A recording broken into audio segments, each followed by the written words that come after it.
Sorry, listeners. This Spooky Sips Welcome back episode is to about selling sunset. Selling Sunset. Hello, and welcome to Spooky Sips, where we put our love of horror movies into a podcast and sip some spirits along the way. I'm one of your hosts, Yvette. I'm here with my co-hosts, Laura and Brianna. Hello. Hey. All right. Well, happy holidays, listeners, because it is almost Christmas. So to get us in the spirit, we just watched the 2015 Krampus. Is that how you say it? Krampus. Okay. Yeah. So essentially it centers around this little kid, Max, who just wants the Christmas season to be what it used to. He feels like everyone around him and his family has lost the Christmas spirit. So he's just wishing that it could be what it used to be. He writes a sweet letter to Santa, but then he gets discouraged because it's just chaos in his house, and he tears the letter up and throws it away. Which summons, essentially, this horned beast demon, Krampus, who terrorizes this family on Christmas Day. And that's what it's about. That's it. Yes. Do either of you know about Krampus? Have you heard about Krampus before this movie? Yes. I had heard of it before. I've also watched this movie before. Okay, I hadn't watched the movie, but I had heard of like Krampus. I feel like Krampus was, for some reason, like really big. Am I misremembering? I feel like it kind of became like a thing. Yes. A few years ago, like maybe right before this movie came out or while this movie was out. Yes. I feel like it became a thing. I have the same like recollection of it. Right? Yes. Yeah, I think there was this little period in time where we all were obsessed with Everybody it. was talking about Krampus. Yeah. Yeah.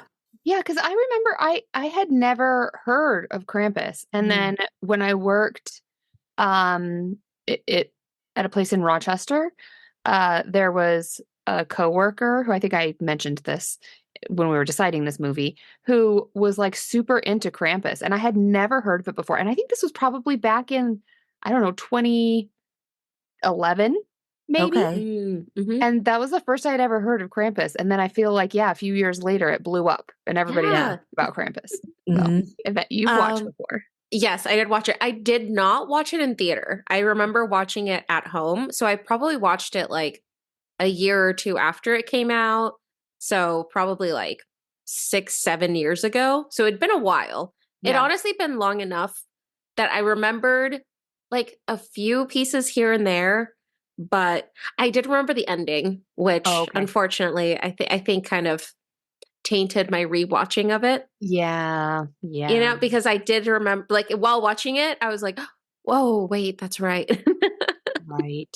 That's right. Okay. So had either of you heard of it, the movie, even though you hadn't watched it? I remember like hearing about it in passing, but I don't remember it like being a big deal. Yeah. Like I think back to 2015 and I'm like, I don't know that I even like knew or cared that it was a movie, I guess. Well, that's because that's the year we lived together, Brianna. So we were just in a drunken stupor. Oh, we were just drunk for 365 days. Yes. That's the year we lived together. Well, for at least one day you were feeling healthy because I was trying to look up whether or not we had done a 2015 movie before. So I just looked up in like Google 2015. And for some reason, one of the things that popped up was a picture of all of us at the Color Run 5K. Oh my god! So in 2015, we all did a 5K. Oh my gosh, you're right. That was when I first moved to Utah. Yeah. I think it was maybe, I don't know, just maybe the first weekend I was here or something. It was really, really soon. Yeah. I totally forgot about that. Yeah. We all did a fun run. Yeah. Nice. Amazing. That was a fun run too. It was. Yeah. It was a good one. It was good stuff. Good stuff. So yeah, I had heard of Krampus coming out, but I don't think I heard much about it. And I'm kind of surprised because it has a lot of people in it. Toni Collette, one of our favorite actresses, the guy who plays Ben in Parks and Rec. Adam Scott. Adam Scott, thank you. I'm bad with names. You're good. You're good. No, it has an all-star cast. You can't talk about this movie without kind of starting with the cast. Oh, because that is one thing that this movie does well. Like the cast is great, the acting is well done. Agreed. Like I feel like they somehow got really lucky. Mhm. And I really think that's it. I think it was like their first kind of choice for every role agreed to be in the movie. Yeah. So it was like, okay, great. I think the only person that they had a hard time casting was Omi, the grandma. Oh, Like they had cast someone and then randomly they couldn't do it. And then they cast someone else and then they randomly had to drop out. Oh, And then they really? cast someone else who also dropped out. So the final actress this was their fourth round oh, poor of Oh just my gosh. people kept dropping out. It was like something random would come up. Like it was just completely random. Well, it worked out because I really liked that role. Like I liked I thought that she did great. character. Yeah. Yeah. I I think liked she her did 'cause- very good. I felt like she was such a contradiction of it's this very small, timid looking grandma, Mhm. but then, you know, at certain points throughout the movie, she just stands tough. Yep. And so I liked her too. Yeah, I Yeah, think she played it totally. really well. Yeah. So should we start right at the beginning? Because this Yeah. movie starts as a Christmas movie. Right. Really. And that's I think what the director and the content, that's what they were hoping for. They said we're going to commit to 15 minutes, like act 1 Mhm. is a full Christmas movie.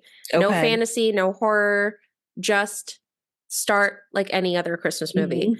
And other than the intro Right. of Black Friday, That's what I was going to say. I Yeah. was going to say, well, I'll agree with that for the most part, except for the very, very opening gave me Mhm. such flashbacks to the movie we just watched Thanksgiving. I know. I Yeah. thought the same. Because it's I Black totally Friday, forgot. That's how it Yep. started. and everyone just looks miserable. Yes. Like they just look mad or sad or disappointed or frustrated. It's perfect. It's chaos. It's Yeah. it's a little more tame than the Thanksgiving Black Friday Right. scene. Right. A bit. Like yeah. just a little There's bit. no like severed arteries or, Yeah. yeah.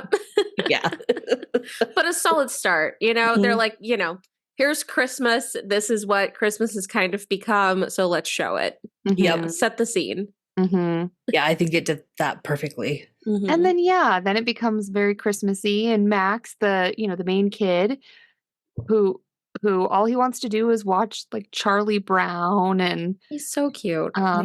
he's so cute, and his family's kind of just caught up in the look of things, or dismissive, or stressed Yeah. out, or just very dysfunctional. Yes. Mhm. Very dysfunctional. Yeah. And then we get the extended family Yes.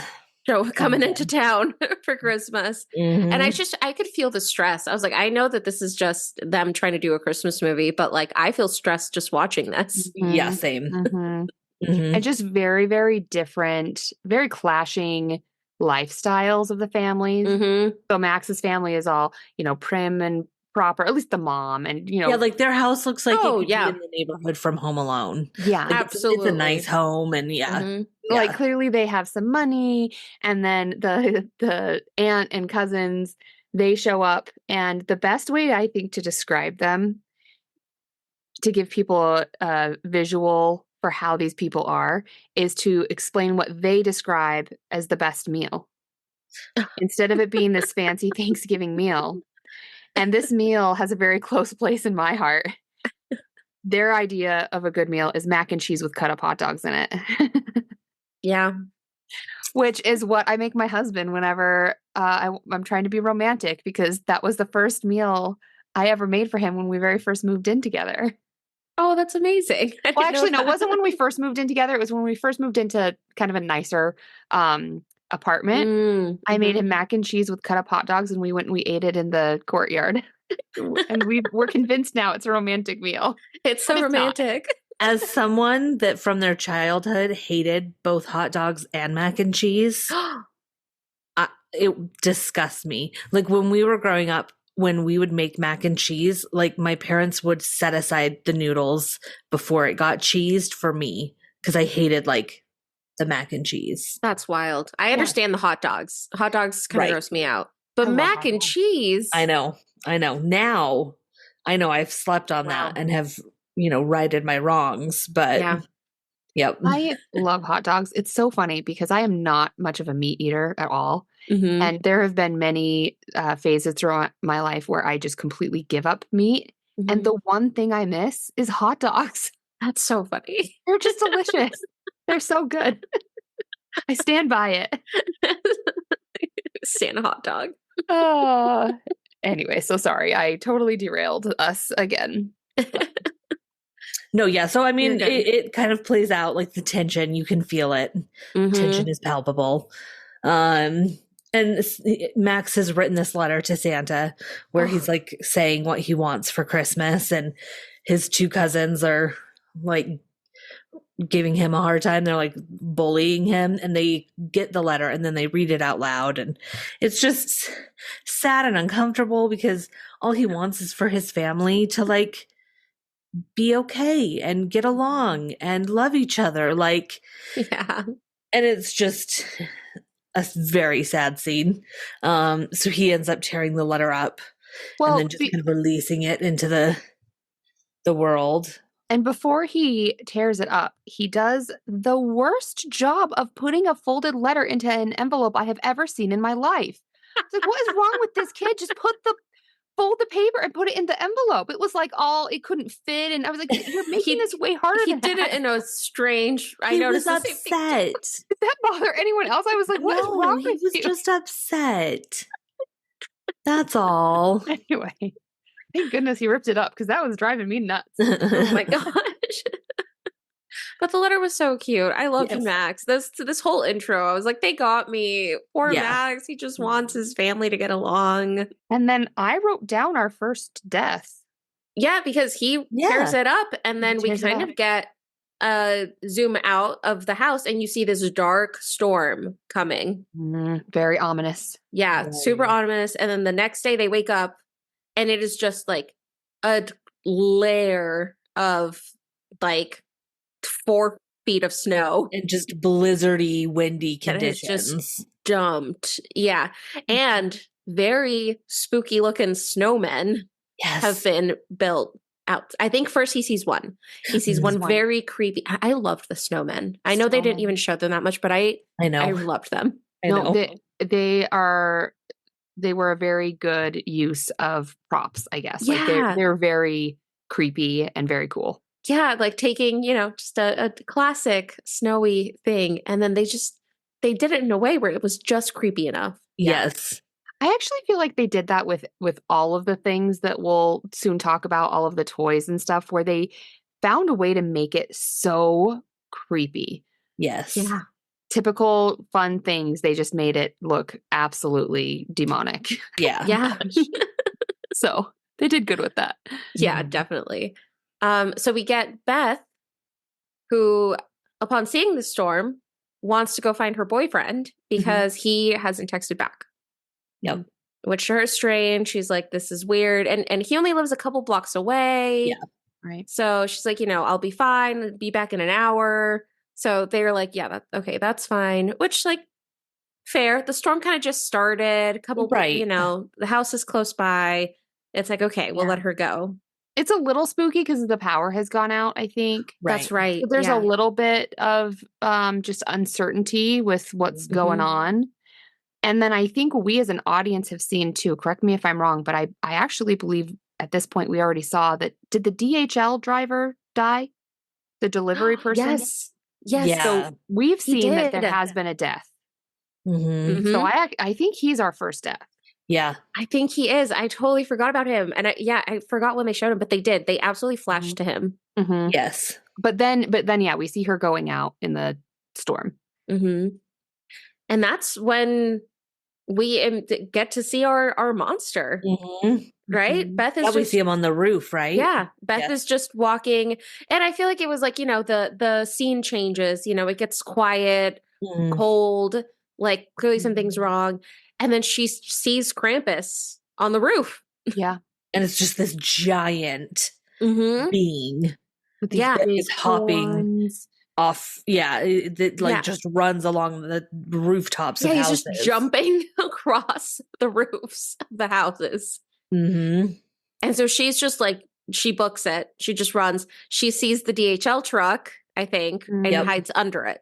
Yes. Like, that's her strategy. Like, I'll just come down here. Right. And we see Krampus. We get the steps, that she sees while she's hiding under the truck. Hooves. Yes, his hooves. And then I think it makes it seem like he has left. Yeah. But then he puts this music box under the truck with her that plays Silent Night. Yeah, it's like a Jack in the Box. It's like, oh shit, you're screwed. Yep. And I think we hear her scream, right? Yeah. Just like, But I wasn't sure at that point because then, and that was for a lot of the deaths in this movie. I was like, they go away, but they disappear, but we don't have see confirmation. No, right? I do think a big part of that is this movie is rated PG-13, and I think in order to keep that, they had to cut, anything. Right. They had to cut away before you could actually see anything. Okay. Yeah. And I think sometimes, especially for kids, that can be even scarier because then stuff you make up in your brain is way worse than, well, maybe not, depending on the movie. But I mean, in my brain for sure, but mine too. Yeah. And we realize when stuff starts to go down, right around now in the movie, Ami, the grandma, she knows. Yes. Yeah. Like she instantly knows. I think everyone else is in denial, but she knows. Yeah. And I just, my one thing though is she knows because she's keeping the fire lit and going. And she's like, the whole movie, right? It's like, oh, it's weird. She's sitting way too close to the fire, like tending to it really strictly. Right. And it's like, warn the rest of the family, Right. Let them know to keep the fire up. I feel like a little bit more communication would have helped. I agree. At the beginning. Agreed. Yeah. Had she just been a little bit more stronger and clearer with, hey, this is what's up. This is what we need to do. Y'all can try to run. It's not going to work. Right. Yeah. I wish she would have had a little bit more dialogue. Right. Yeah. So we have not a death, but an attack. Yes. Because they hop in the Hummer to go right. search for Beth because she hasn't come back. And it's getting dark and it's getting late and it's been well over an hour. And what is it? They find a snowplow that is, abandoned. Yeah. And they get out to explore it. And I think they go to Beth's boyfriend's house, right? Yes. Which is where they see, I mean, it's snowed inside the house. Like the inside the house is cold. You get the gingerbread man with the knife. Yes. Yes. And I have written down several, what I think was done really well in this movie was the use of amazing quotes. Yes. And so we get the first one that I wrote down. So yeah, when they're in the house, they see this gingerbread man and it just has this knife through its head or something. It's just been stabbed. And the uncle says, whoever did this is a demented son of a bitch. Like that's his reaction to see this stabbed gingerbread man. Right. And yeah, so then he gets attacked and he gets like dragged through the snow and like something. And like into the snow. Yeah. Like he's trying to, because as we, I think later find out, they're dragging people into hell. Yeah. That's what the monsters are coming up to do. Yep. It kind of reminds me of how Tremors was with the tremor monsters going through the dirt. It's the snow kind of raises up as this thing is like coming at people, which I mean, we've talked about Tremors now twice on this podcast. I think at some point. I guess that's going to have to be one of our movies. It'll happen. We have a few queued up, but maybe we could do it after our queue. That's a good summer movie. So we can do it in the summer. Yes. Oh my gosh. But yeah, so the uncle gets attacked and he gets bitten by something. And I do think that was the goriest thing they probably showed in the entire movie. Yeah, I think is his leg. Because it is disgusting. Yeah. Yeah, it's like it is like they did an incredible job, but it's like his entire leg is just like raw. Yeah. It's the only way and bloody. Uh-huh. Yeah. And then I think you're right. I think that's when they get back to the house. They get back. Yeah. They like because it's like, all right, something's definitely going on. Yeah. Well, and the aunt is drinking because she does that right. I guess we should have explained that too, like right from the beginning. Right. She's Yes. drinking, and then she's like explaining to the kids, like getting ready to hear Omi's storytelling about her. She needs her peppermint schnapps. Yes. Yes. Yes. How have we waited this long to talk about the aunt? Oh, know. I love the aunt. I know. I don't remember that actress's name, but like I know who she is from other things, like growing up, like sitcoms and things. But she's fantastic. Yeah. She's so good. The uninvited Christmas guest, and she plays it perfectly. Yeah, she really does. She has so many the best quotes too. Right from the beginning, she comes in and she's like, where's my eggnog? Yep. Which is what we're sipping on. I feel like we have to talk about it now. So we decided in honor of the aunt, what was her name in the movie? I don't remember. Oh, what is it? Hold on. I know I have it because I wrote it down in the deaths. Aunt Dorothy. Dorothy. Yeah. So her name is Conchata Farrell? Oh, okay. I don't know that I would have known that, but I know who she is. Like, yeah. So anyway, she's just wanting to get straight to business when she arrives and needs her eggnog. And so we decided we will honor her and sip on some eggnog. Yeah. So I don't know much about eggnog. Do either of you like eggnog much? I like it. I like it once a year. Yeah. At Christmas. I like it one time a year. I've also just had some bad eggnog. You know, it's like it's one of those things that I don't have super often, and then the few times that I'll like try some, it ends up being kind of bad. Yeah. So it's like, you know, I blame the ones I've tried. Right. Yeah. Okay. Well, when I was, because I don't know much about eggnog, last year when I went to go get some, I was just at the grocery store randomly, and I just decided there, was a couple of brands, and I thought, I'll try this one. So I randomly picked, it's the Southern Comfort brand of eggnog. And as I picked it up, this woman, I've never had a reaction like in a situation like this in a grocery store. She comes up to me. She's like, that is the best eggnog. It is amazing. I'm getting 3 of them. Once you have this type, you'll never have another type of eggnog again. And I was like, okay, this was very unsolicited. Oh my gosh. How funny. But I'll get it. Oh, I love that. So, so anyway, we got, we're going to recommend Southern Comfort eggnog. Yes. And then just add some Southern Comfort or whatever whiskey you would like to it. Yes. And then I like to garnish it with sprinkling a little bit of cinnamon, a little bit of nutmeg, and a little bit of ground cloves I like too. Oh, and then put a peppermint stick in it. Yes. I mean, yes. And serve it in a cute Christmas mug.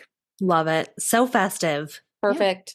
So that's what we're going to sip on. I feel like that's a perfectly festive I agree. sip. I agree. So yeah, we're back. We're back in the house. They've boarded it up. We should say they've boarded their whole house up, except for the fireplace. And this is where Omi tells us the story. And the whole time she's only spoken. It's German, right? Is that? Yeah. Okay. Yeah, she's only spoken in German. But this time she starts her story with English, and everyone's like, oh my gosh, so they're all listening. And I love the way that they retold this story. I loved the animated. Yeah, the animation was really cool. Really cool. Yeah, it was very much that Christmassy claymation vibe of old school Christmas movies, like Rudolph and whatnot. Yeah, yes. No, I feel like that was really well done. I liked that part a lot. So she essentially, her story is that, or do you guys remember what it is? I mean, she kind of is explaining the difference between Santa is there to, give gifts to kids, but Krampus is about punishing bad children. And so she tells this story about, or people who've lost the Christmas spirit. And Krampus is there to punish. Yeah. If you're bad. Yeah, but he took the whole village that she was from and left only her as a reminder. Yeah. Everyone else died and got sent to hell, but she was left as the reminder for what Krampus can do. Yeah. And then she was And- also left with a bell. Yes, a little green bell that says Krampus on it. And some people in the family believe her. Right. Some are more skeptical. You Right. know, it's like, okay, interesting. Which, fair. At this point in the movie, we haven't really seen, and the characters that are there haven't really seen that much. Right. Even the attack, whatever it was under the snow. Yep. Right? And So at this point, it's kind of like, I don't know. Yeah, because it feels all very apocalyptic, but you're not sure why or what's going on. Right. But it's pretty immediately after Omi's story Yes. that then we see, like, my favorite was we see this gingerbread man like hanging from a chain from the like down Because the fire went out. Yeah, the Fire fire went Because out. everyone That's fell asleep. and then the gingerbread man is there, and I just feel like it was just like iconic, like how creepy and cool that image was. Loved it. It's like a goofy gingerbread man too. Like I swear, he's like giggling. Yes, exactly. While he's coming down. Yes. Yeah, and like I'll get into this more when we like rate it. But at this point in the movie, like right after she told this story, I was like, okay, like this is only about a 90-minute movie. And at that point in the movie, I like remember stopping it to see how much time had passed. And it was almost an hour before it got to this point. So like really not much had happened in the movie until an hour. And I thought, what the hell are they going to like, how are they going to wrap this up in half an hour? But it is, once it hit, it was like very quickly that everything happened. It was. Yeah. Exactly. Yeah. Once it starts, it's just chaos and fast. Yes. Although I will say, like I said, it's been a long week and I'm really tired. I fell asleep at this point. Right before the action started last night, I just was asleep on the couch and I was like, you know, you saw the family fall asleep next to this cozy fire. Yeah. So I watched this and I was stressed. I was like, the fire's going out, and you're like, time for a nap. It's time to go to bed. Cozy. Love it. Yeah, so we get the little gingerbread man coming down the chimney, and Howie Jr., I think is the name of the kid, is the only one to wake up. Yes. And he sees the gingerbread man, and he's like, okay, he just like walks towards it, and he just grabs it and takes a bite. Yep. I was like, are you kidding me, kid? Like yeah, the kids made me they didn't seem like the smartest. You know, he was like that, right? The brightest crayons in the box. Yeah, they make some interesting choices. Yeah. And then but I just love it. He takes a bite because he comes alive. Yeah. And he then, like I don't even remember. I think he comes alive and then he quickly wraps Howie up with the chain that he had come down in. Yes. And so at this point, everyone wakes up. Yeah. Because Howie starts screaming, the gingerbread man is laughing. Right. And as everyone is waking up, the chain starts pulling him up the chimney. Yep. Yes.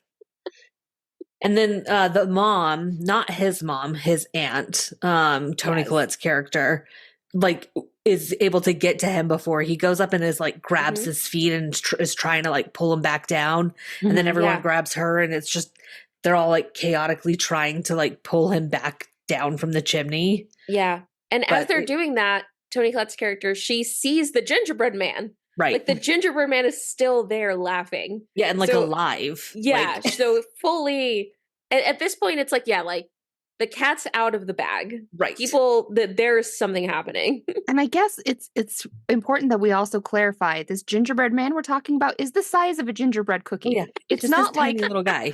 It's a small little guy. It's right. a little In case cookie. you haven't seen it. Yeah, like it looks like a cookie. Like cookie.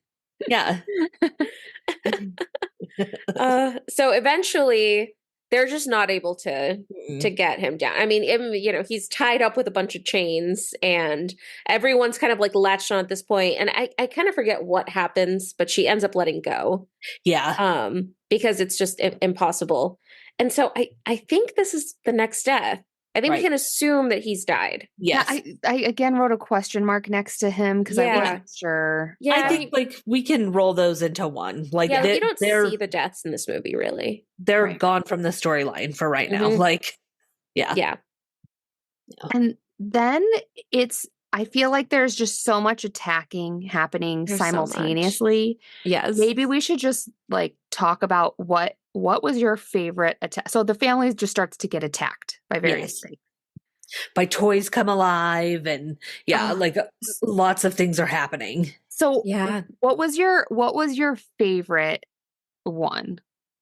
Oh man. I feel like I think my favorite monster is the next maybe even the next death. Okay. Because it's the giant Jack-in-the-Box, because I think that was the scariest monster. Yeah. I think that one was the one that was like the most well done, because when they showed him and he has this giant mouth that like they must have added a bunch of slime or anything to. He's like eating one of the cousins whole. Yes. Like his mouth is like fully open. And it's just like this huge, and like you see the human inside the Jack-in-the-Box. Yes. I don't know. I feel like there was something about that when I saw it, I was like, okay, yeah, this is the scariest one. Mhm. This is the scariest one they've done so far. Yeah. Yeah, because he eats, I think it's the cousin that Jordan. Yeah, Jordan. I think so, yeah. And yeah, it's so creepy how that happens. And then I feel like that the big neck that you see Jordan's body kind of going into after it's been eaten, it reminds me of, like those tunnels that people can go through. They're made of they're like, I'm trying to think of how to describe it. A lot of times kids will play with them and stuff. Yeah, like I was in a thinking of like class. the kid ones. Yeah, like the in gymnastics class. Yeah, it's like a little accordion tunnel. Or like they make them for pets and like accordion tunnel. Yeah. That's a perfect way to describe it. Yeah. So I feel like he's just like trapped in that. Yes. Which is like the neck of the Jack-in-the-Box. Right. And I just instantly thought of, so one of the things I do in my job is I do a test on kids where a lot of the time I'm just playing with them and kind of seeing how they respond to me. And so I'm constantly playing with a Jack-in-the-Box. Oh. So like at first when I saw the Jack-in-the-Box, I was like, this is my life. I'm constantly turning the thing for the Jack-in-the-Box. I love that. To see like what the kid will do and do they like it and stuff like that. And so it it gave me flashbacks to my job. So just as a fun fact on the Jack-in-the-Box, it's made up of 3 different people. In case you were curious how it works. So there is a person in the front who is, puppeteering the hands, and actually I don't think he controls the mouth. I think the mouth was like a mechanical remote control. But you have the person in the front moving.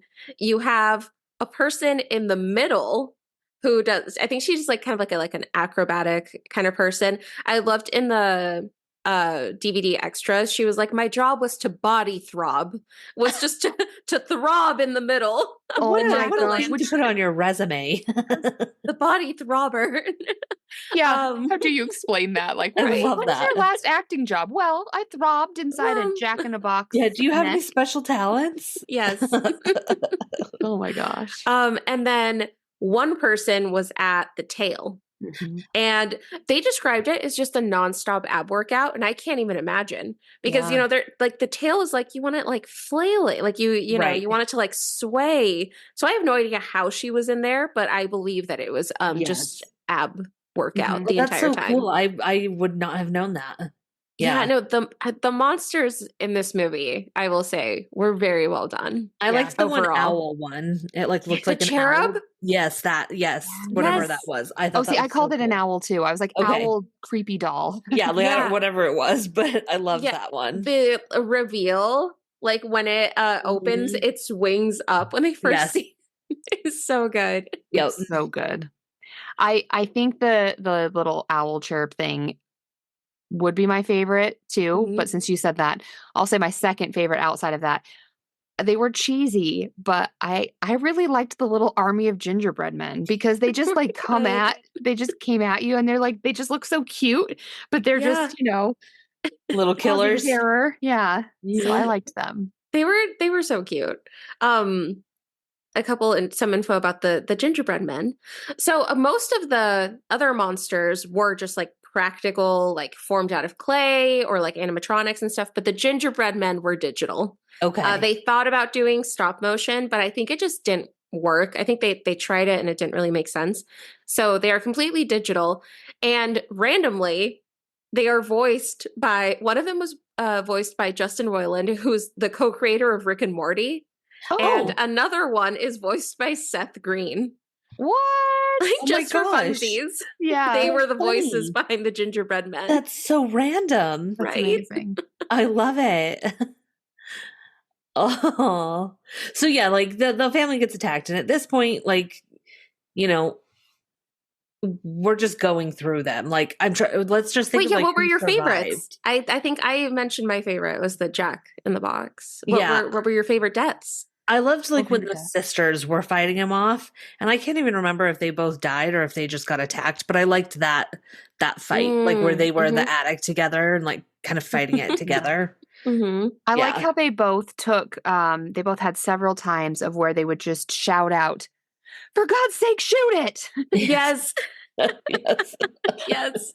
Like they both did that. So I think, yeah, my favorite attack, even though it wasn't a death, was the gingerbread men. So the gingerbread men go to attack the uncle, and they're like throwing little darts or something. Staple gun. Staple gun. Oh, Okay. Yeah. And so he's kind of like backed into a corner in the kitchen, and they're coming after him, and but the uncle himself has this gun, and I love how he's just like shooting these tiny little gingerbread cookies with this like giant gun. Like a I know. huge shotgun almost kind of thing. Yeah. Yeah. But then I don't know if he's out of ammo or what happens where he can't shoot the last one that's coming after him, and it's gonna get him. And so then all of a sudden you just see a close up of him, and you see him kind of like take a jump back, and I thought, oh, okay, well the gingerbread man got him. But no, their cute little dog, was it Rosie? Or what was Yes, I think it was Rosie. cute little dog Rosie. She just came and she just ate the cookie. Like, Yeah. yum, yum, yum. I loved that part. I That was know. I think that was my favorite. I know. I also love that the gingerbread men were hiding inside the gingerbread house. Yes. Because I think when he's looking for him, I think they're like giggling. Like they're just like funny, right? Like they're just trying to mess with people. Yeah. And so you hear them giggling, and I think we get the shot of like one of them moving past like the window in the gingerbread house. Like they're hiding in the gingerbread house, which I don't know. I feel like that was so funny. I know. It was pretty comical. It was pretty cute. So let's just like, who was left? Like, Max survived. Mm-hmm. I actually don't think that there was another. Well, death. the other girl, I thought the other girl got taken. The other sister. Like Jordan was the first one, and then so Stevie is not until the very, very, very end. Okay. Before Max. Yeah. Yep. So kind of the next big thing is that the elves show up. Yeah. Right. Like they're fighting off all of the toys that we mentioned plus more. And then I kind of forget why. I think they were already kind of back in the living room, and you just get the window crashing in, and it's the elves. Yes. And I think even Omi says like, "Oh, the elves." The elves. Yeah. Yes. And I do like how the reason why they ended up back in the living room was because they're all getting attacked like kind of up in the attic. And I like how the wimpy mom, like the one that's not Toni Collette, I feel like she seems so kind of just wimpy and not very strong or brave, and she just all of a sudden changes, and she decides to kick ass. Yes. Yeah, it's the mom strength, because she sees her daughter. Oh yeah, she sees Stevie is not dead. She sees Stevie's there, and she's like, "Oh no, here we go! I can catch this Jack in the Box." And so then the elves come. Yeah, I guess before the elves come, we get Rosie's death. Oh, that's right. Because is out. Yeah, probably, because like how could they do that to us? Oh my gosh, you guys, I really honestly don't remember this. The Jack in the Box goes in the vents, and so they hear it going around, Yeah. And so they open up the vent in the living room and Rosie runs in and then you hear them fighting and you don't see it eat Rosie, but I feel like you see it like even like wiping its mouth again or like it's pretty clear that see, I chose to believe that Rosie just like bit it and ran away or something because refused to. Because it's so funny. Like when shit started going down, I remember thinking that like, okay, there is both a baby and a dog in this. Like, how are they going to handle that? Because like I feel like there's certain like rules of I don't know, decency where like you don't go there. And so I was like, so what's going to happen to the baby and the dog? Like, right. I mean, they don't show it, right? Which I think is why I have an unfun fact. But they talked about it during the director's commentary, so I feel like I have to bring it up. Oh no. I guess the day that they recorded that scene with Rosie, which would have been the death of Rosie the dog, the director got a call from his assistant that his bulldog was really sick and ended up passing away. So it was like 1 hour after shooting this, movie Death for a Little Bulldog, his bulldog passed away. So sad. It's like that's just so crappy, right? You like film this scene and then it happens to you. Like, as much as I cannot approve of anyone killing a dog in a movie, I would not wish that upon anyone. That's awful. Yeah. That's so sad. I know. But they talked about it in the commentary and I was like, I mean, yeah, that's like a weird connection. It is. That it's so sad. Like too soon. Too soon. Yeah. I think his name was Jubba. Jubba the bulldog. Oh, that's cute. Bulldog. I would never own one, but they are just so funny. They're so stinking cute. Oh, the actual name of Rosie is Thor. Nice. As you may have seen in the credits. Cute. That's amazing. Okay, so now, sorry, we can cut back to the elves. Then the elves show up. I was gonna say, if we want to lighten it up, because we were talking about like the beginning of the attack, and that was another time that one of my favorite quotes happened. Yes. So when they finally, the adults start to realize, oh, shit's going down, this is real. I think one of the kids questions the aunt, saying like, well, like, why are you believing it now? Or how do you know? Yeah. How do you know that this is going to be bad? And she goes, I'm old enough to know when life is coming at you pants down. She has the best. I gotta remember that. So happy that you marked the quotes because it had so many great quotes, but I didn't write any of them down. I wrote down only a few, and there were so many more I wanted to write down that, of course, now I'm not gonna like remember. But then, there were so many funny lines. Yeah, it was good. So that was her delivery is impeccable. So, it was amazing. Big main part of it. Yep. Yeah. So then the elves show up, and then we get the baby because the baby is just taken by the elf, right? Because the whole family is kind of pushed against the fireplace. Like they're kind of like gathering them up. But they forgot about Chrissy, the baby. Yeah. So an elf comes by, scoops her up, and just runs away. And these elves are really freaky looking. Yeah, they are. They just have these masked faces. Are so cool. They were done really well. They look like demons, like demonic elves. Yeah. So I loved the elves. They were so fun. Yeah, these are no Santa's elves for sure. Yeah. So then the baby, and then they decide that they are going to try to just leave anyway, and get on the snowplow thing. The what family remains. Well, but the elves, we get a couple more deaths, right? Because the elves take 2 more. Yes. Well, yeah. So I was thinking like, well.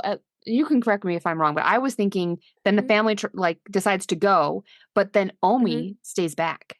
Yes. But do the elves kill somebody before that? Oh. Remember the elves are leaving and they tie Aunt Dorothy to the sled or whatever they showed up on to drag people back to the underworld. So Aunt Dorothy is like scooped away, like they tie her up to make her like shoot out. Yes. And then Howard, who's the uncle, Oh, yeah. I think also, I don't know if he grabs onto Aunt Dorothy or like something else or one of the elves, but he like is like, no, I'm going after them. Right. So he hops on. So we lose both of those characters there. Yes. And then that's when they're like, okay, we're leaving. We're out. And I think the elves are leaving because Krampus is showing up. Like something makes the elves say, no, we're done. Like we're leaving. Yes. Yeah, like they're all like still hear about something on the roof, kind of. Yeah, they're all still about to terrorize, and then they all just like turn, like they hear something, they turn, and then they leave. Yeah, yeah. No, normally like I kind of make like a little mark by each death, and I wrote down those deaths, but I forgot my little mark, so I totally passed it. So then they all go outside, but Omi stays back and like locks herself in, and kind of like she's remembering a part from her old story where like that you have to sacrifice something, and so I think she's sacrificing herself. And then we are just left with, I think it's just the mom and the dad, the uncle and Max at this point. Mom. I think it's mom, dad, cousin, aunt, and Max. Yep. Okay. Yeah. Mm-hmm. Yes. So, and when Omi was facing Krampus in the house, he's so giant and she's so tiny, and I just noticed like he sticks his tongue out at her, and it's just so long and gross. Like that was honestly for me the grossest part of the movie. Yeah, it was a really gross. The tongues in this movie, we didn't talk about it, but the cherub. The owl thing. She has the grossest tongue. Shout out to Toni Collette for shooting that. It's disgusting tongue all over her. Oh, so it was like dark and like skinny and just Somehow that one was the worst one for me. Yeah. And so we get Omi's death is Krampus opens up like a bag of toys. Yeah. Right? They're having this moment. Yes. And then, he goes to open a bag and you see it's a bunch of like evil little toys. Right. Because I thought that was interesting in this movie. We don't actually see Krampus ever get anyone. It's all of his little demon minions to get the people. Yeah. So I thought that was interesting. Because, it was a reunion. It was she was special. Right. Yeah. So then we get Adam Scott's character. I think because they're all running away and he sees the whatever thing that comes through the snow, but he has the gun. So he's like, all right, well, you guys get to the plow. I will stay behind and try to fight this thing. And we see him run out of bullets. Yeah. And it's pretty quick, right? So then we get Then Linda, the aunt, who I think also just gets grabbed by the thing in the snow. And then we get Toni Collette's character, who I think also gets grabbed by the thing in the snow. Yeah. So they just like boom, boom, boom. Yeah. It's just back to back to back. So then it's just, Stevie and Max in the snowplow. Right. But the snowplow won't turn on. Yeah. Because it's too cold. And I like how I think Stevie's saying something to Max like, don't you know how to turn on a car? And he goes like, we drive a hybrid. Right. Because I don't know how to drive a stick. And then I think Stevie gets sucked out, right? Or is that is it the elves? It's more minions show up, right? It's like something grabs her and something grabs her. Yeah, I forget how Stevie goes, but then Max is kind of alone, right? And he's just walking, and then there's Krampus, and Krampus hands this object to Max, and it's his ripped up letter to Santa that is wrapped kind of around the bell that we saw earlier from Omi's story. So it was his fault. So it was his fault because he knew the whole movie. He's like, I feel like this is my fault. And you should. It was your fault, Max. He confirmed it. It is in fact your fault. Yep. Good going. And then is this how does that end? So then we see all the demons kind of chanting, like they're doing this circle, this chant thing. Yeah, Max keeps walking and then he comes across them. Oh, so at this point, Stevie is actually still alive. Yeah, Stevie's still alive. Yeah. So they're kind of like holding Stevie, like they're gonna do something bad, you know. Right. And then Max decides like he starts to kind of try to offer himself, like, I take back my wish, take me instead. Don't like don't hurt take me, TV. give my family back. Yeah. But then the ground starts to open up, basically, you know, a portal to hell. Portal to hell, really. Yeah. Yeah. And so Max is trying to offer himself up, but then the demons just shove Stevie in Yep. the portal. Yeah. Yep. And then Max is like saying, I'm sorry. I think he's trying to just say, I'm sorry. Yeah, trying to apologize. And then boop. Yep. And then Oh, he and Max gets too. Yeah, they throw Max in and the screen just kind of cuts, right? Like it's done. Like they show him like falling, and then kind of like as he, it's like the slow motion, like yes. no. as he would kind of like hit the bottom, then yeah, it cuts. And he wakes up. He wakes up in his bedroom. Cheap shot on Christmas Day. I don't know how I feel about that, you guys. I know. I have opinions, but and it's Christmas Day and everyone is downstairs. The whole fam is alive. Yep. And everything's gifts. happy and cheery. They're opening gifts. And someone hands him a gift. It's this little box. Well, before he gets his little box, can we talk about how this was all a happy, cheery, delightful Christmas morning? But one of the gifts that was given to Mom, to Toni Collette's character, can we talk about that? What was it? I don't think it was like the taxidermy animal. Yes. No. Yes. And the uncle's like, sorry, I broke its foot off. And it's like the creepiest freaking thing ever. And I think because this is like, a normal gift. We're kind of made to believe that like they're rednecks, like, and they like hunting, you know, and so like of course they would hunt, like, you know, and so yeah, I think that's honestly I thought that was so funny. Like if someone gave me a taxidermied, like I would love it. What even was that? Like a I don't know. A small like mammal. It was some sort of forest animal, but like I don't know holding what it was. something. I don't know. If someone gave me like a weird like stuffed animal that, you know, I don't know. I feel like that was I would funny. love it. So please note for Christmas that I'm expecting. I was just gonna say, we do a family Christmas exchange. So Yvette, I'm remembering this for the next time I get it. Yeah, please do. Please mark this. Okay. Funny taxidermy. Yes. Is what I'm into now. The more random it is, the better. Yeah. But like even better if like I learned to do it myself. Oh Lord. Thanks, I did it myself. Then it can be a homemade gift for you. But yeah, so then Max gets his gift. Yeah. And of course it's the bell, the Krampus bell. Yeah.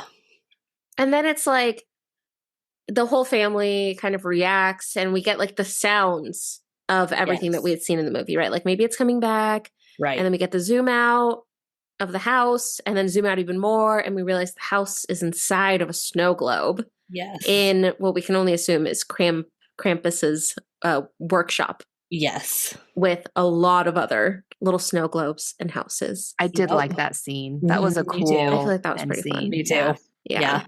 Oh, a fun fact on the very end, one of the houses in the snow globe has the Bates Motel.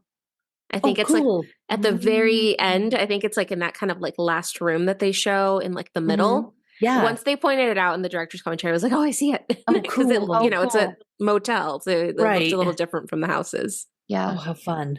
Oh, cool. Yeah. And yeah, that's it. So now that we're talking about it, I didn't think of it when I was watching it. Do we think it really was just a dream?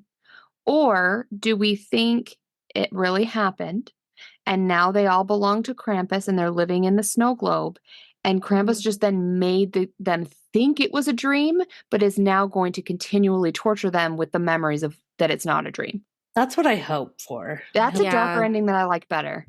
Yeah. Yeah, I think that, and they intentionally did it. They were like, the two possible endings, like the two biggest interpretations were, I think kind of either way, it did happen and they remember. But one option is it did happen, they all remember, but it's all good now. Now Max has to carry the spell as a reminder until the end of time. And Krampus is just able to like keep an eye on them. Yeah. Or option 2 is they do remember it wasn't all a dream, but the family is now stuck in this snow globe where like every day is Christmas, and they're forced to like relive this day of remembering it. Brutal. Okay, I'm gonna choose to believe that one. Yeah. Helps me like the movie more. Yeah. We can talk about other things about the movie, but I feel like we have to talk about that it was all a dream. And I get it. It was like they took it was all a dream, but maybe it wasn't. I just I can't. I had a feeling that's where it was going. Like, yeah, about halfway through like the intense attack scene, I was like, I bet this isn't actually happening. Like, especially because like Max was so like left out of the attacks. Like, it was never Max being attacked that I was like, it's his dream. Yeah. He's watching this happening in his dream. Is kind of what I thought. Yeah. I do feel like I don't know if I'd recommend like rewatching this movie because I mentioned it. I think it's been like 7 years since I watched it. But while I was watching it, I didn't remember the movie because it had been long enough and I hadn't looked up anything. But while I was watching it, I think it was after like the very first death, like Beth, which is pretty early on. I was like, no, she's going to be okay. Like in my head, something was like, no, it actually doesn't matter. Like I didn't remember exactly that it was a dream, but from the very first one, it was like, oh wait, no, they're going to be okay. And I got that feeling too watching it because I didn't, know that this would turn into it's, just a dream. Right. But that's why I had a hard time kind of tracking the deaths because I was like, maybe no one actually is, or not many of them. The DHL driver are dead. Well, right. But other than that, it was really hard to know if any of them actually died. Yeah, agreed. No, I mean, I think that was the only body, true death, because even everyone else was just taken. Yeah, basically. Right. So I don't know. I just feel like it's all a dream is kind of a cop out, and I feel like it's overdone. And I think there is still a way to do it. I'm not saying like no one's allowed to. I'm just saying when you do something that is maybe a little bit overdone. I know they were going for the cheesiness. Yeah. Like that was the goal. They were like, we're inspired by 80s cheesiness, but I feel like there's just a better way to have done it. I don't love it. Yeah. Yeah. I was not a fan. I was pretty disappointed once that happened. I was like, that sucks. I know. Yeah. I think for me personally, like, I think they kind of lost me with the second to like last scene where Max finds them doing this weird like ceremony where they're all going back into the underworld. Like something about that for me, it was like once they got there, I was like, I don't know, this is too weird now. Like this is, I think that's when I personally kind of lost a little bit of interest. And then I think having it be followed up by, oh, it was a dream, or maybe it wasn't. It was like, I don't know. You kind of lost me like a few minutes ago. Yeah. So I was not a fan of this movie. Especially like, I mean, the gingerbread guys were cute. Oh yeah. The minute that happened, I was like, oh, I don't want to watch this movie. Like I just instantly was like, I definitely laughed kind of horror movie.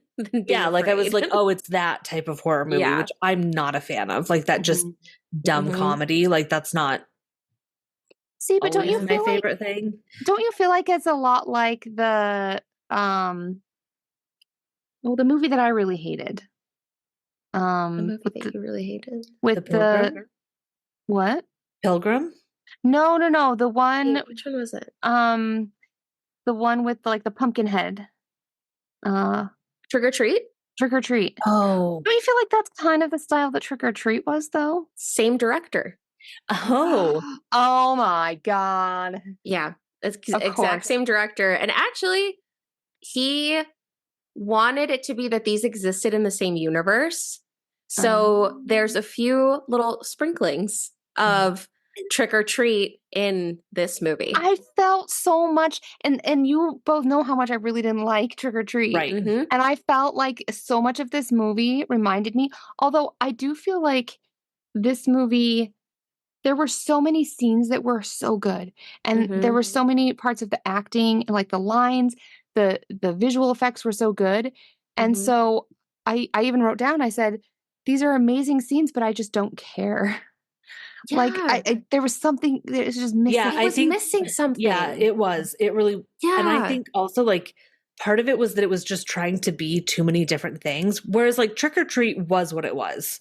Like the whole movie, you got It was what a Halloween story. Yes, Yeah, like. I think it was trying to be too many different things. But this one, I think it was trying to be so many things that it never really got us sucked in. Yeah. It just kind of remained surface level. Like, I feel very similarly about this movie as I do about Trick or Treat, honestly. See, that's interesting because I liked Trick or Treat so much more I than agree. this movie. Like, I feel the same way. Yeah, I feel like there were too many kind of misses. One thing that I thought was interesting because while watching it, I was like, I don't like how this looks, and then they talk about it in the director's commentary, and I was like, I'm sorry, like that didn't make it up to me.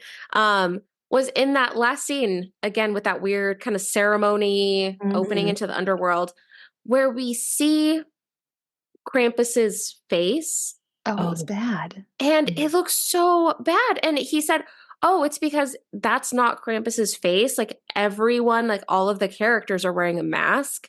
And so that's Krampus wearing a mask like everyone else. That's not supposed to show his face. And it's like, what the hell? What? Then the mask looked too much like a face. Like make it look like a really obvious mask.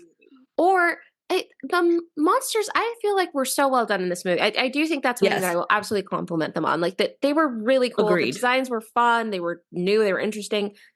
But then when I saw that face, I didn't like Krampus. I was like, wait, it's what? like he's telling an inside joke that nobody would possibly get. Like, what are you doing, bud? Like, loop us into your thought process here. Because I did not get that either. I just thought it was a bad effect. That's what I thought too. And it's like, wait, like this whole lead up, right? Because we haven't really seen, we've gotten like little pieces. Yeah. You know, like we'll see his like nose poking through or like his mouth.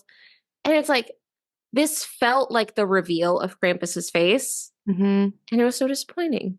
Agreed.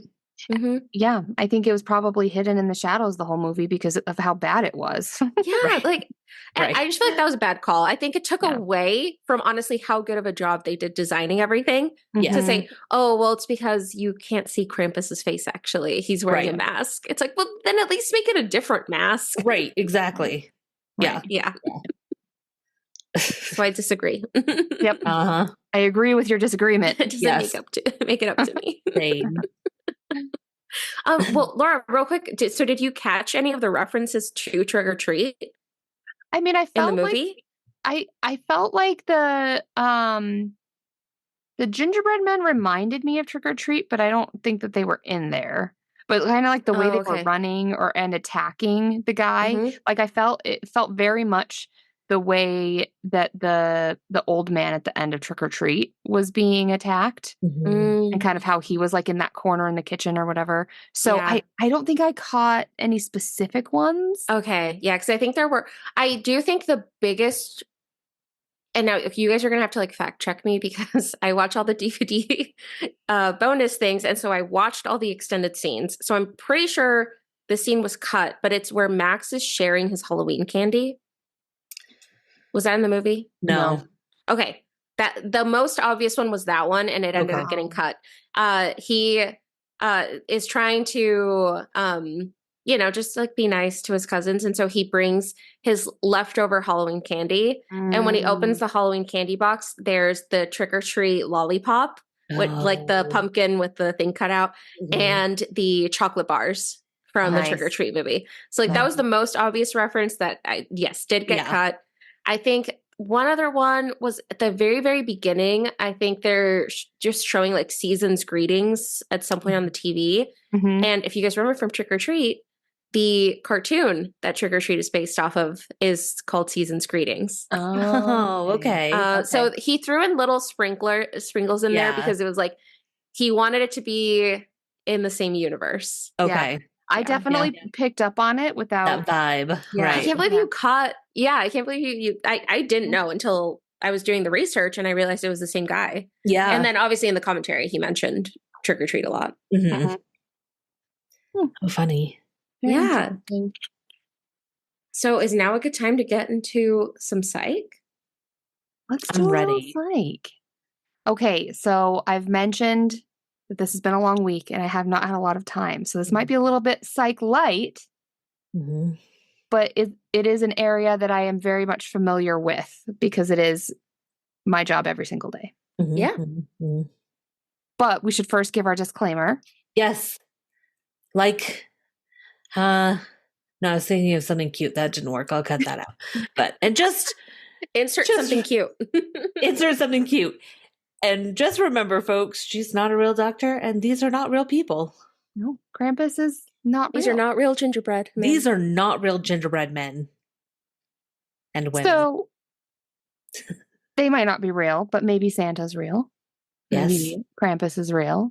Yes. And I feel like even though Santa's not he's not in this movie, but the idea of him is in this movie. Right. Mhm.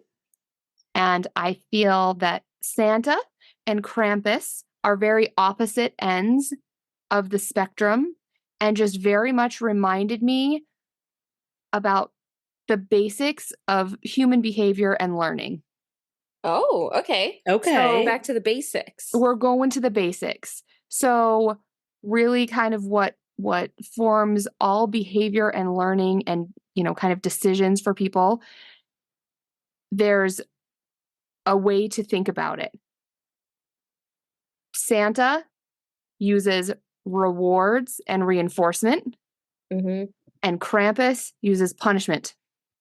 Yeah. So we're going to Okay. talk about kind of the theoretical framework and ways that either rewards work or punishment works. Okay.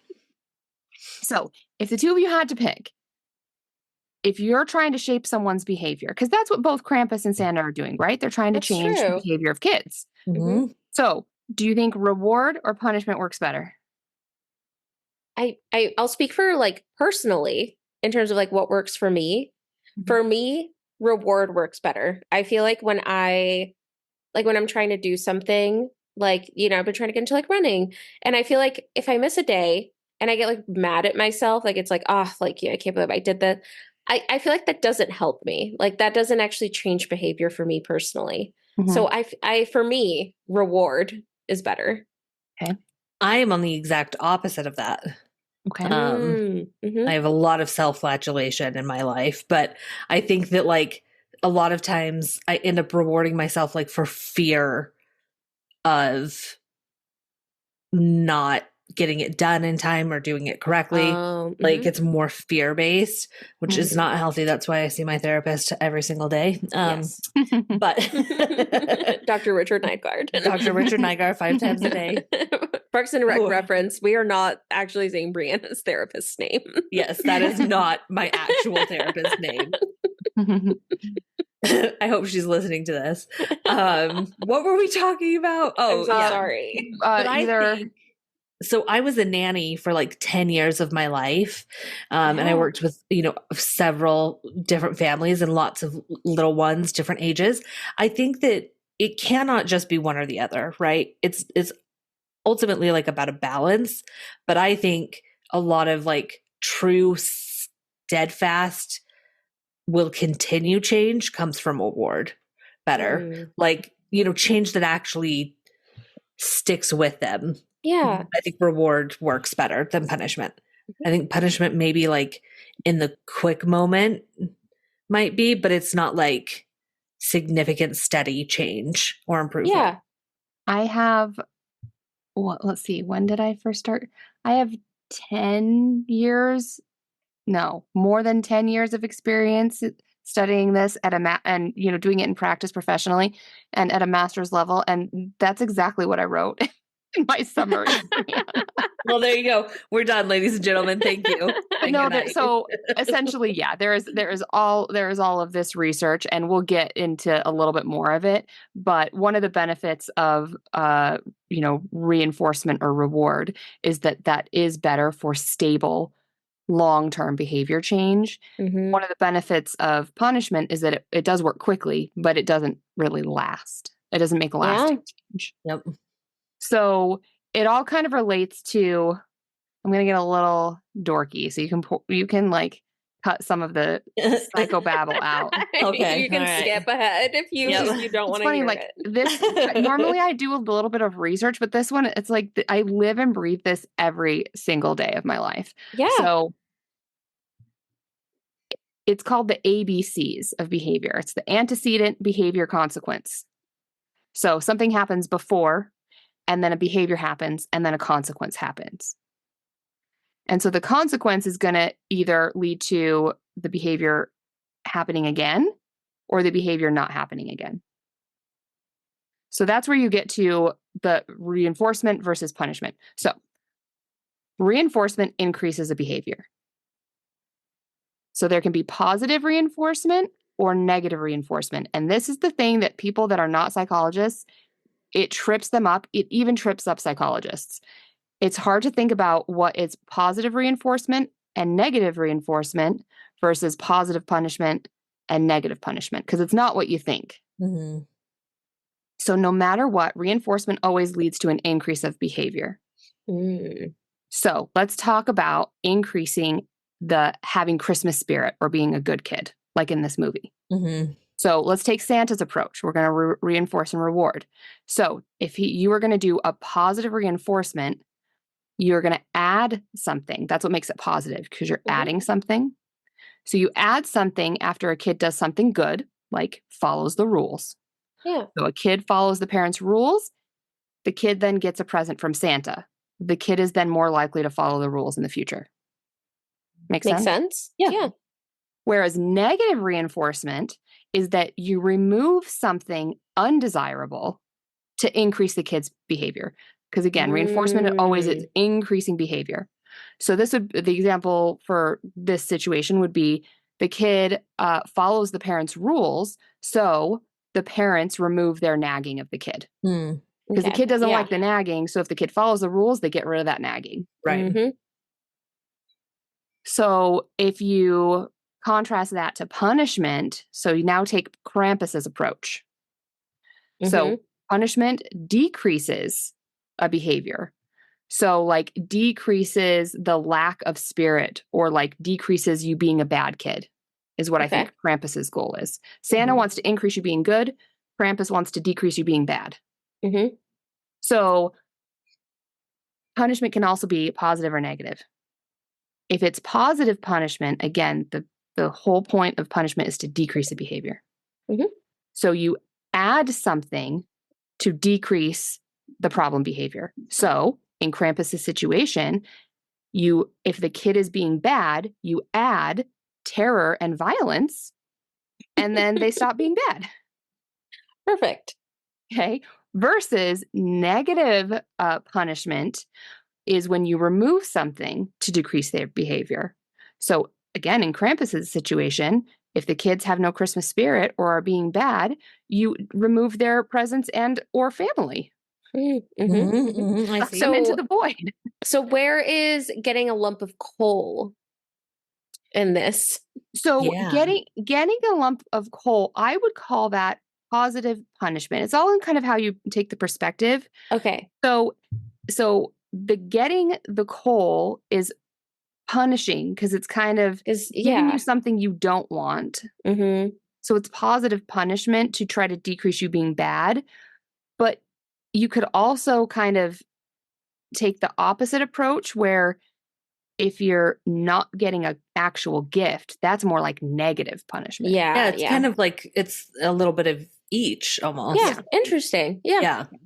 Kind of how you like what perspective you take on it. You can kind of argue a lot of times different ways. Yeah, that makes sense. But really research years and years. So like just the most research you could possibly find, the evidence shows reinforcement is better for behavior change. Yeah. So some of the benefits, like we already said, it's more stable and it can actually teach the kids what to do. So when a kid does something correctly, you then reinforce it. They then do it correctly again. And now they know, oh, this is the correct thing to do. Versus punishment, it teaches the kid what not to do. Right. But it doesn't necessarily teach the kid what to do. And also punishment, especially depending on what type of punishment you're giving, can just have some psychological scarring effects.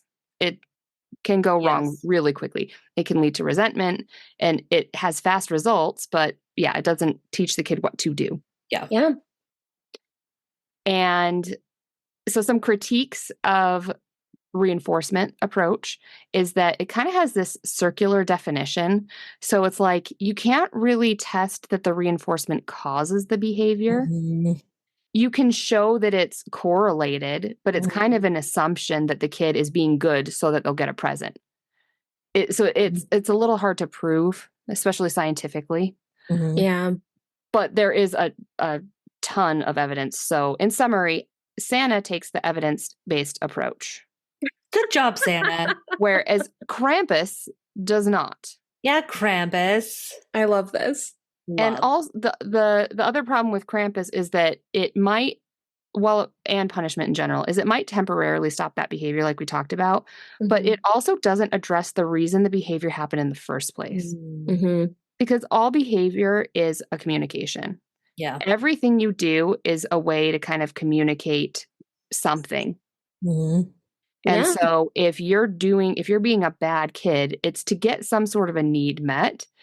And if you don't address a better way that the kid can get that need met, and you only punish it, it's never going to get to the root of the problem. That's fair. Yeah. So this is what I deal with every day in my job, is these principles of this. So that's immediately where my mind went to. I don't know. I love it. Everyone that totally makes sense. Yeah. But basically Santa, reinforcer, Krampus, punisher.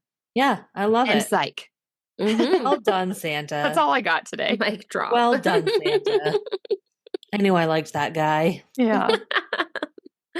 Well, I still have some fun facts that I got from my DVD commentary that we can go through. Okay, there was a alternate ending, but I'm saying that not super excited because it really wasn't that different. I watched it. Okay. Basically, the ending is very similar. He wakes up, goes downstairs, gets the gift, and sees that it's the Krampus spell. But with this one, there wasn't like the sound of everything that had happened coming back to the family.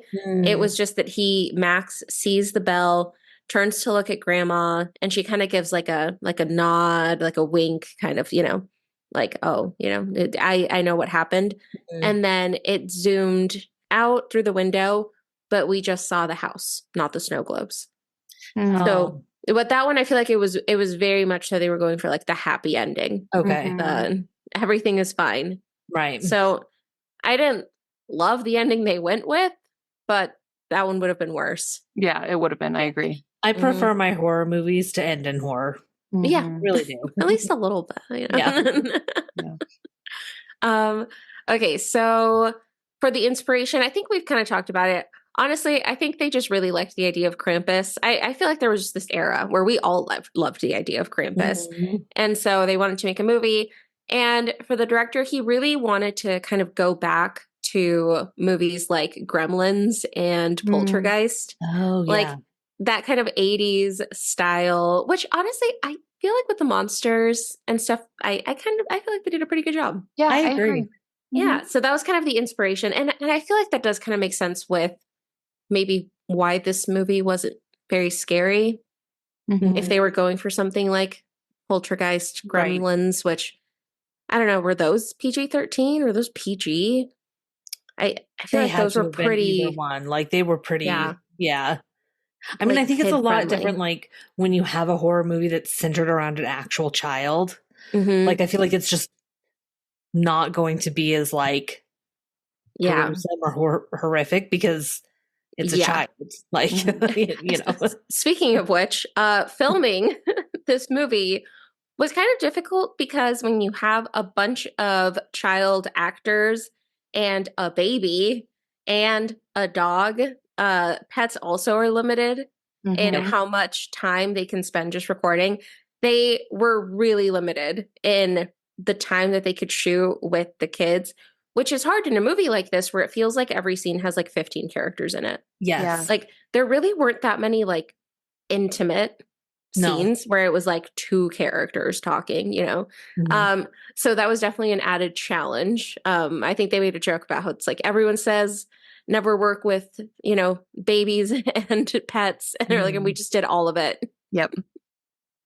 I will Um, say the baby was really cute. Like the baby I did a good always wonder, like, job. how do they get a baby to cry like Hmm. so perfectly? And I'm always curious about that when I see it in movies. But I she know. was a very cute baby, and she played her part very well. Yeah. Like, I do you think think, I was just going to say, do you think they like, because ethically, they Right. probably yeah. can't make the baby cry. So do they have to just wait for the baby to Like cry just be and be like, go, filming go, until it. go? Yeah, I do think this particular baby was on a horror movie set with a lot of loud noises Yes. and people screaming and kind of scary looking things. So Yes. they mentioned that this baby cried a lot Okay. Okay. Good. on the set. So I don't think there was a lot of planning. Right. Apparently the director kind of kept a little bit more of the crying in originally. I think just because, you know, people have a reaction to babies crying, you Mhm. know, where there's something inside of us is like, oh no, baby crying, in danger, help us. But I think the studio was like, maybe cut back on the baby crying just a little bit, which Yeah. honestly, thank you. As someone Yeah. who doesn't love hearing babies scream I and mean, I don't cry. know Well, many people that like that, but yes. Yeah. I was just going to ask. I mean, Yvette, can you actually even hear babies cry? Yeah, it actually just I just block it out Yeah. entirely. Because I know you can't Unaffected. hear children, so Yeah, like because babies are listeners, the if same. you didn't already know That's because it this. wasn't a British baby. Oh, okay. Oh, okay. Yeah, listeners, if you don't know this, Yvette cannot hear children, especially in movies. She has such distaste for it that it just instantly blacks out, and it's like they're not even registering. You It's can't just understand if them. they have an accent. Sure. Sure it is. Mhm. It's like the Charlie Brown parents, you know, I just Yeah. hear horns. Mhm. Mhm. Love. Anyway, back Anyway, to the rating actually for the movie. They were shooting for a PG-13 rating. okay. That's kind of what they were hoping for. It was like, let's be real, it's not a horror movie. Right. So, you know, it's like this is like a fantasy, Christmassy movie. Let's go for PG-13.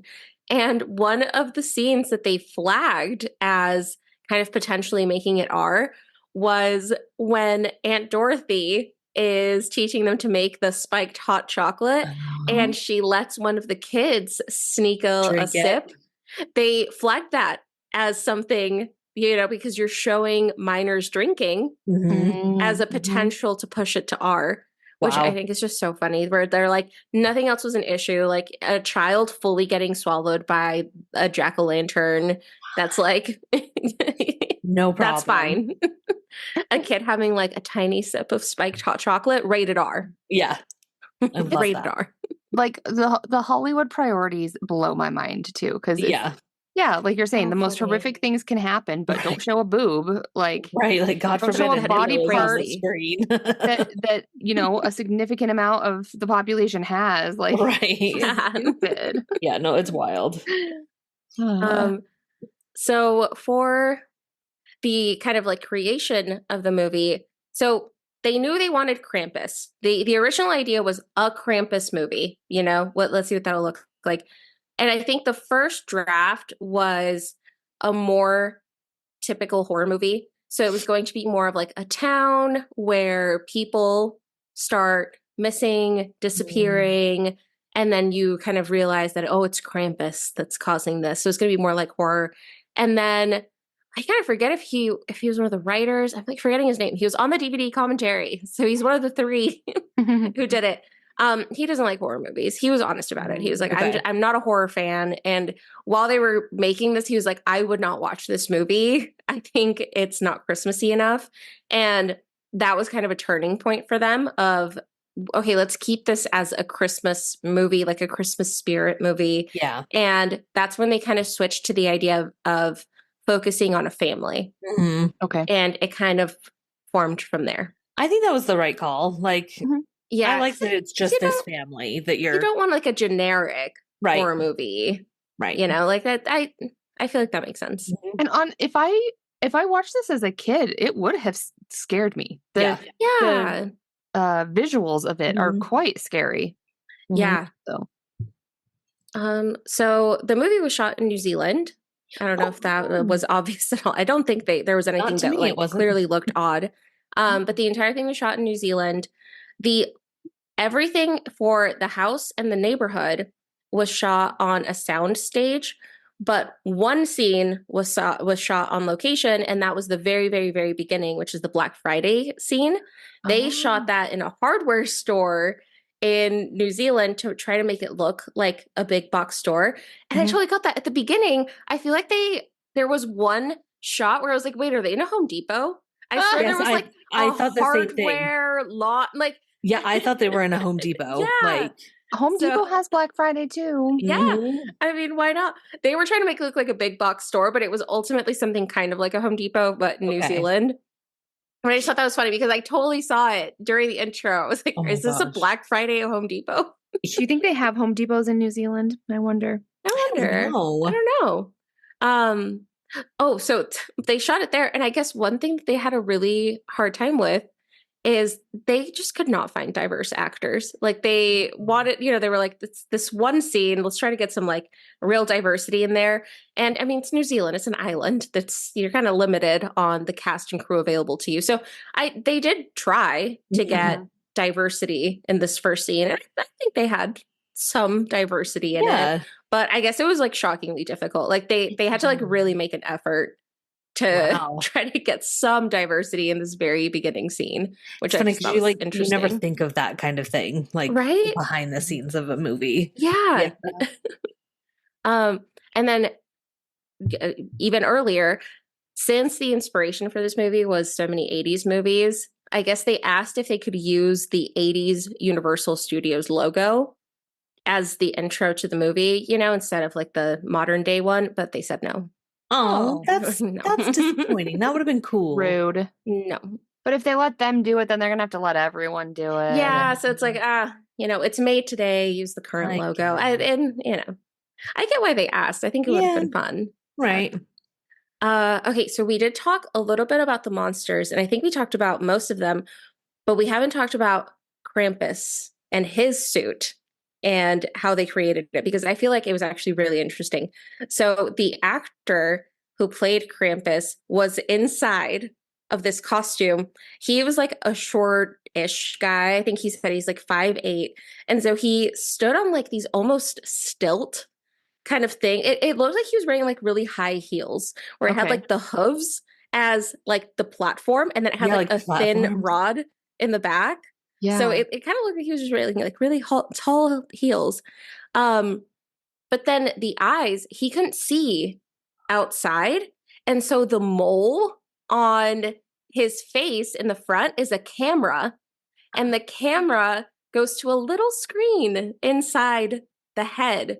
And that's how the actor could see. Oh my gosh. So I guess the entire thing, especially when he first got in, felt like he described it as like a sensory deprivation chamber. Yes. Because because they have a bunch of foam to lift everything up around him. Yeah. It's completely black because there's no light coming in. And then he can't see anything until they turn on the little screen so he can look out the little mole camera. Oh, that would be so terrifying. Like I can't imagine. Yeah, it was impressive that he could move even like somewhat normally right inside of it. And then I guess, as we could see, this costume had a lot of chains and heavy fabrics and a lot to rig it up. And I think by the end, he said it ended up weighing about 70 pounds. Holy cow. Oh my gosh. So he's like walking around this 70-pound sensory deprivation chamber, basically. That poor dude's like platform heels. Like, right? Yeah, in high heels. That is wild. Oh my gosh. Yeah, and so for the fingers, they did, I feel like I've seen it before, right? Where they have those like finger like extender things, so when he folded it, it's actually like 5 times as long. Right. So they made some of those and then put it inside of like skin looking gloves. And so the scenes where we would see him using his hands, like with Omi, where she's, like touching her face, that's how they did it. Okay. Is, using the long fingers. But the costume I thought was just really interesting. I Yeah, feel like that's they did a good awesome. job with it. Shout out to the actor for Yeah, standing there. seriously. Kind of makes me think of Matthew and his costume for Halloween, Oh my gosh. where Yeah. he couldn't see or The hear. shrunken It was like head, totally yeah. covered with the It, foam. I mean, Mhm. it was like that when I was the dinosaur. I mean, Yeah. I had yeah. the scream, but it was still Mhm, Yeah. intense. mhm. One monster that I'm absolutely shocked we haven't talked about yet is the teddy bear. Yes, there's the teddy. Yes. The only ones I think we didn't talk about was the teddy bear and like the little robot guy. And the robot. Yes. Mhm. Yeah. Yeah. Yeah. So the teddy was pretty easy, actually. That one was almost entirely a puppet. And it was really cool in the behind the scenes because I think it was 3 people who operated it, but it was kind of the most like a typical puppet where there was someone whose just hand was inside his mouth.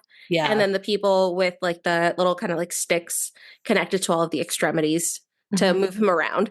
So you see Okay. these like 3 people in like the green suits, like moving them all around. It's honestly so impressive. Like when you see people who are really good at puppeteering, Yes. Yeah. it I is can so cool to imagine. watch. Yeah.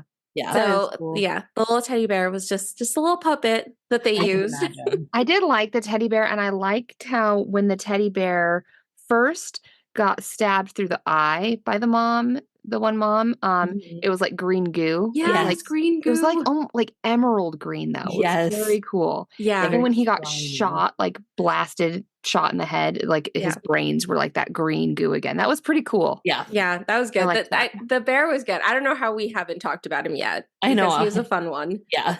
And then the little robot that you talked about that has like the scissors attached, that's like Mhm. stabbing Adam Scott's character.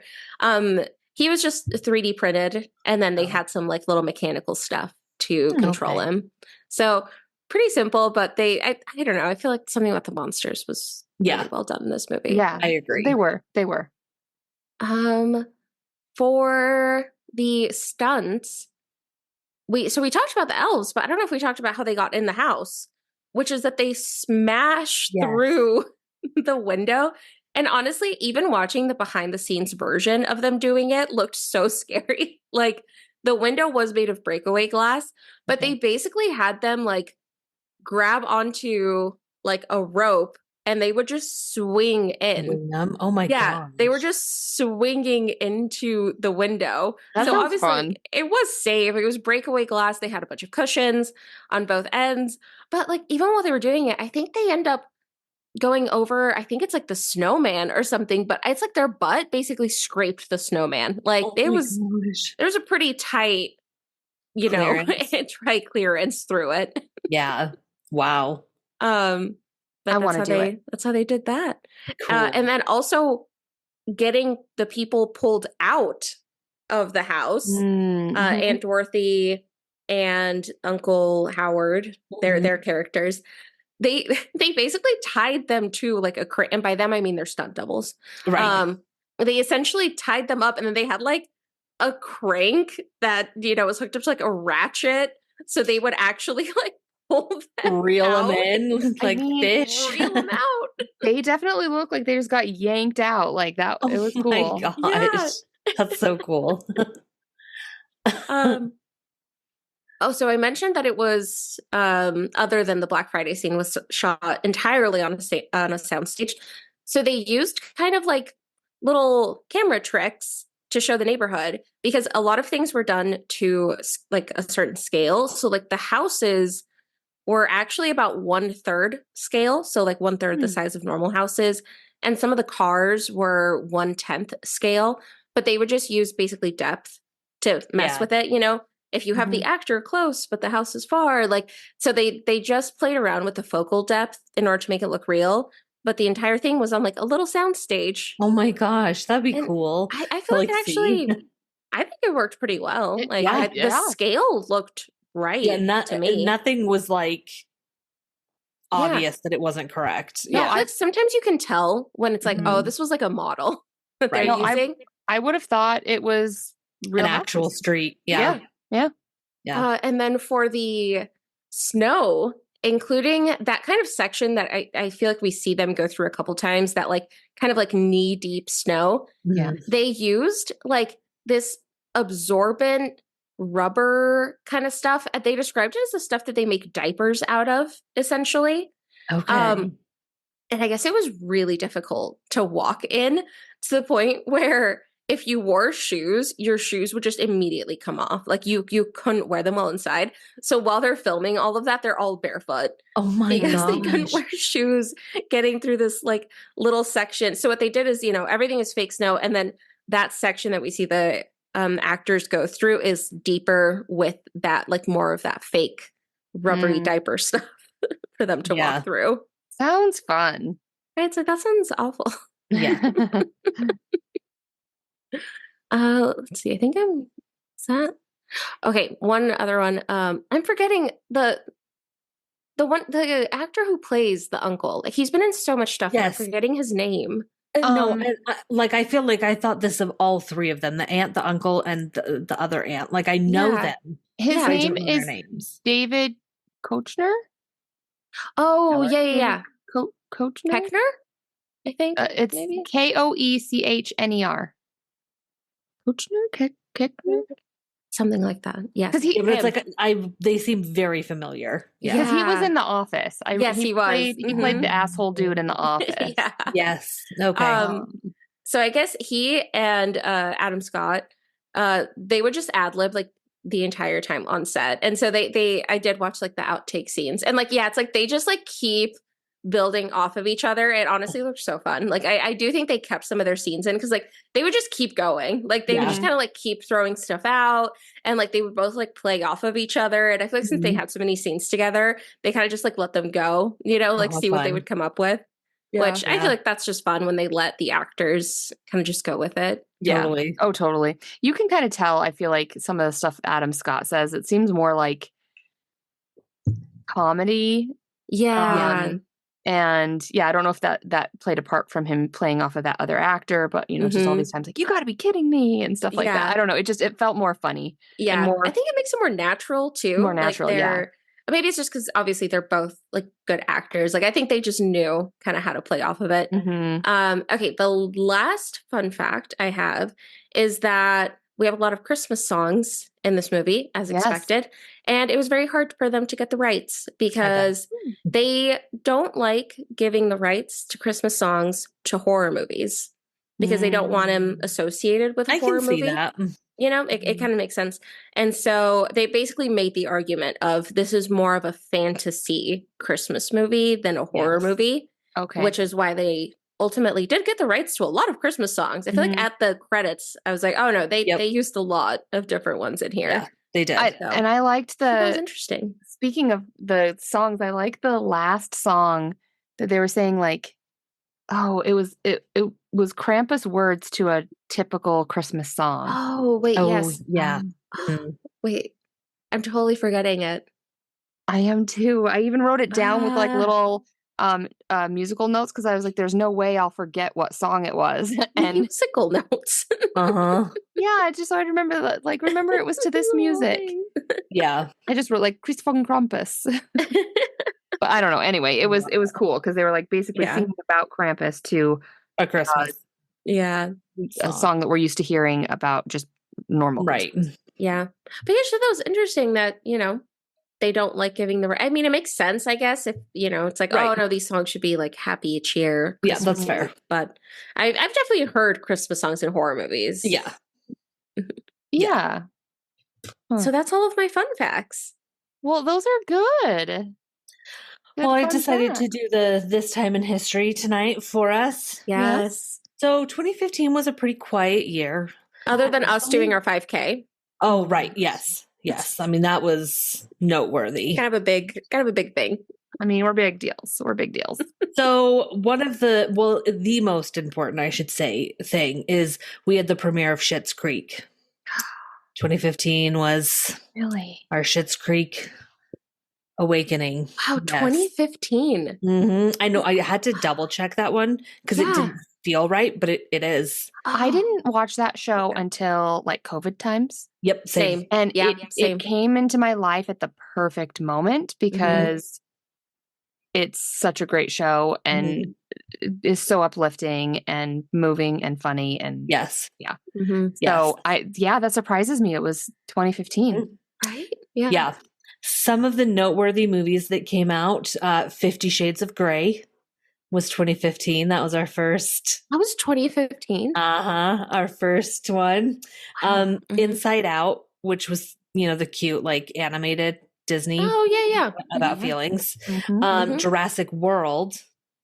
Oh, And also Okay. live action Cinderella, which I feel like was kind of one of the first live action Disney movies to be a big deal. I feel like those got more popular yeah. after Yeah, they that became a one. big So that was thing. kind of the Mhm. first. Mhm. Yeah. Same. Was that the first of the Jurassic Park Yeah. remakes? I think Okay. so. Yeah, I was trying to Right? think. Mhm. I think so. Mhm. Same-sex marriage became a right in 2015. That was when it was like, you're good to be Oh, like married. official. Yep, Yeah. official. Like, Oh, okay. Yeah. At the Yeah. federal level. which I love Mhm. that was also the same year Schitt's Creek. That feels very like appropriate. I'm like, Yeah. oh, I love that journey for you. Yes. Mhm. For everyone. Netflix and chill became a phrase. That Oh was my Okay. gosh. when we started Yes. using that. And then the last one is my personal favorite one because I just remember what a phenomenon this was. But it was the year of that dress that was either yellow or blue. No, not the Yes. dress. Oh my gosh. That was Wait. 2015. Okay, so when you guys saw the dress, when you see the dress, do you see yellow or blue? I saw think- yellow. I think I saw blue, the black and blue. Yeah, I saw think I yellow. But I saw haven't seen it in yellow. a while. And I'm like, what the hell is wrong with people? How do you see Like, there's no blue? way. I know. But then once I saw the blue, I forget how I tricked myself into doing it. Once I saw it, I was like, oh my gosh. No, you can Yeah. absolutely trick yourself to see both. There's Yeah, a way. It really is wild. Like, right, we're what a posting time the to be dress. alive. What did you see? So that was 2015. We Those have were to post the big. dress. We have Yeah. to. Oh my gosh. Yeah, we'll do a poll. God, that was so viral. Yeah. Mhm. That was yeah. So it was kind of a quiet year for most areas, but there were a few good takeaways. But we got the dress. We found ways to entertain ourselves. We looked at a dress. Yeah, we looked at a dress. The whole world looked at a dress. And we No wonder we Netflix ran a and chilled. 5K. Like nothing Yeah. else is going on. Right? Oh, so good.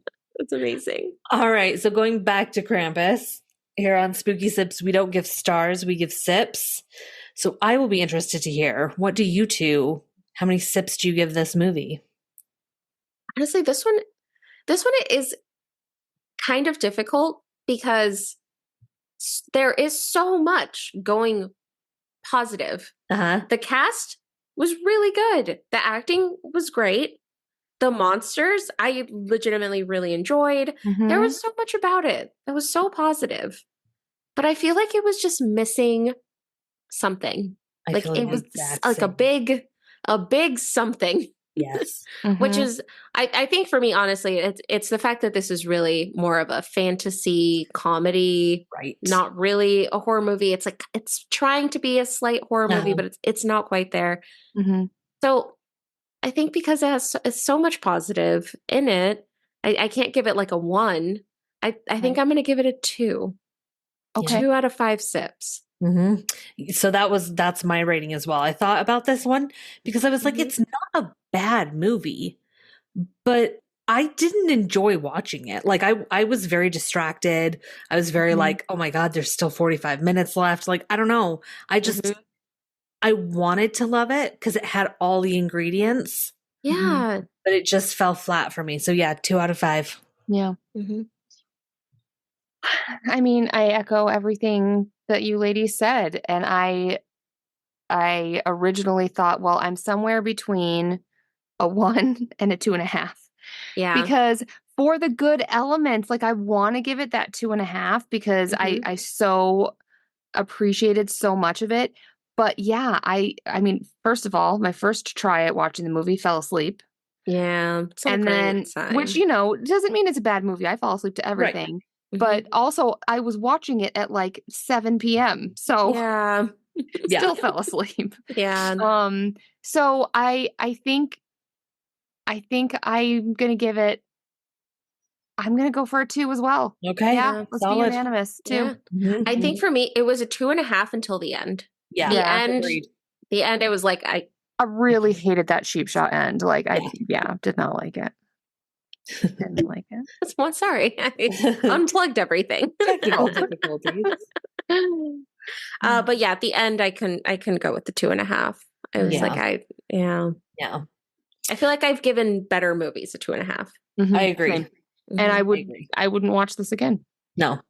Yeah. Yep. So we are at the end of 2023. Yeah. And now it's time for our 2024 lineup. Yeah. And you know what we're watching next time. But listeners, if you have a suggestion or something that you would like us to do, chime in either our email or our Instagram and let us know. Mm-hmm. Yes. But we are going love a to, movie recommendation. Yes. But we're going to start 2024 off with a classic. And we're going to watch The Conjuring. Yes. Oh, We're I'm going excited back to to talk about this spooky. one. I feel like we've had some fun with these last few choices. And we're going back to spooky. I think we're, I'm like excited to watch it again and to talk about it because I've seen it before, but like I have stuff I want to say, but I realize I need to wait until we actually talk about it. I know. Yes. Yeah. So it's going to be a good one. All right. Well, we wish you happy holidays and a happy new year. Yeah. And until we see you next time, that's it. Stay spooky. Stay spooky. Stay spooky, kids. Bye. Bye. Love. Thank you for listening to Spooky Sips. If you enjoyed this episode, don't forget to rate, review, and subscribe wherever you're listening. To stay up to date on all the spooky things we're up to, follow us on Facebook and Instagram at spookysips_podcast. And if you want to help support the podcast, consider buying us a coffee, or really a cocktail. We are completely independent, so every little bit goes a long way to keeping our podcast running and improving. Thanks again for listening, and we'll see you in 2 weeks.